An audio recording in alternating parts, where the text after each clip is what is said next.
Hello and welcome to our Pro Streaming series where we've teamed up with Corsair and Elgato to tell you everything you could possibly need to know about streaming.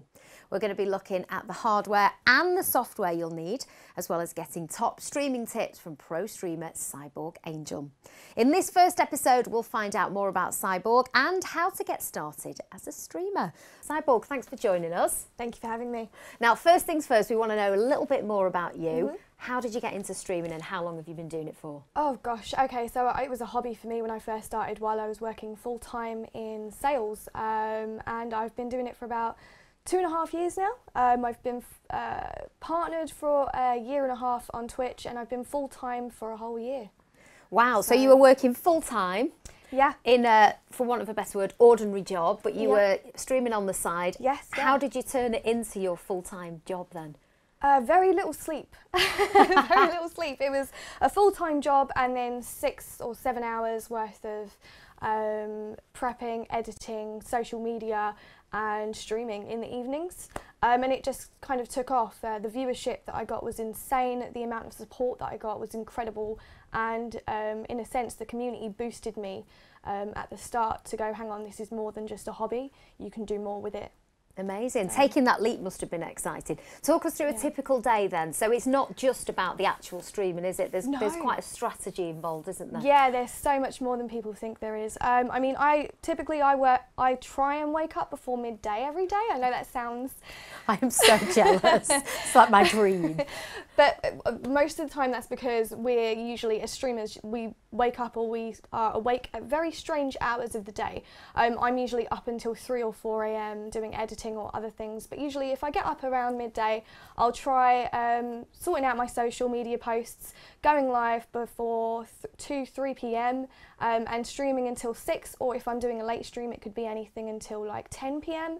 And then after that, it's emails, editing, social media again, and again, you could be up until 3 or 4 a.m. Wow, and there's a lot of interaction as well, isn't there, with the people that are supporting you, subscribers. So how does that work then, that side of it? Kind of, you know, you have to give something back, don't you? You have to interact, you need to know what people want from you. So talk us through how that works then. Multitasking to the max. I mean, I'm looking at 4 screens at any one time with 10 different programs open and a chat with at least 50 to 100 people talking, let alone everyone else who's watching as well. So you kind of just have to juggle everything, make sure it's all running right, while at the same time keeping a conversation or 20 different conversations going at once.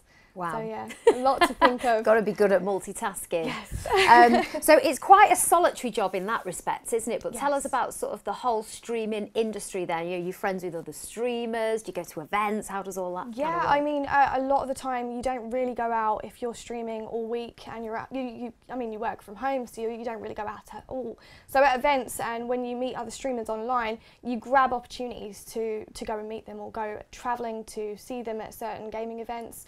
I usually travel to TwitchCon, which is in LA, as well as a number of UK events that I attend and do stage stuff and stream from as well. It all sounds very glamorous. I bet if you could go back in time and talk to yourself as like a teenager and say what you're going to do when you're old, you'd never think that you would be doing this. No, absolutely never. No, I actually grew up wanting to be a game developer. Oh, wow. So I wanted to either do editing and graphic design or be a game developer, and that just never happened because I got into full-time work. And the instant you get into a full-time job, you get to the stage where you're getting a full-time pay and it's like, oh, I can't go back to studying. Yeah. So I kind of got stuck, which is this was my ticket out of it, because I put everything together as a hobby and it just lifted off. I love it. So you've made your passion your actual job. It's amazing. So we've got a series of videos that we're going to be doing with you where we're talking about, as we mentioned, hardware, software. You're also going to be building the perfect streaming PC. So you've got to stay tuned for those. It's very exciting. But for today's video, before we leave you, tell us, anybody who's at home thinking, I want to be a streamer, let me know how to get involved.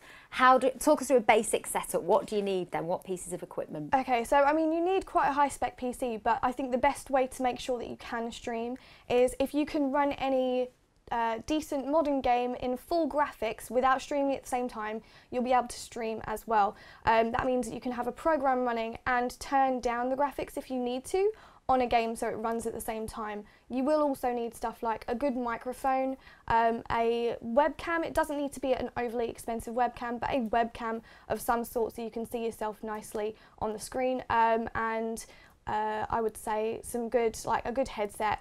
Everything else really amazing. kind of works out, yeah. We'll be getting more into the details of what we mean back when we say good and giving some examples. But just, is it expensive to get involved? Because there'll be lots of younger people who want to do it. Do you need pots of money to get started, or can you do it on a budget? You can do it on a budget to get started. Again, it just means that you're sacrificing maybe in the quality of the stream or the frame rate or maybe the graphics of the game.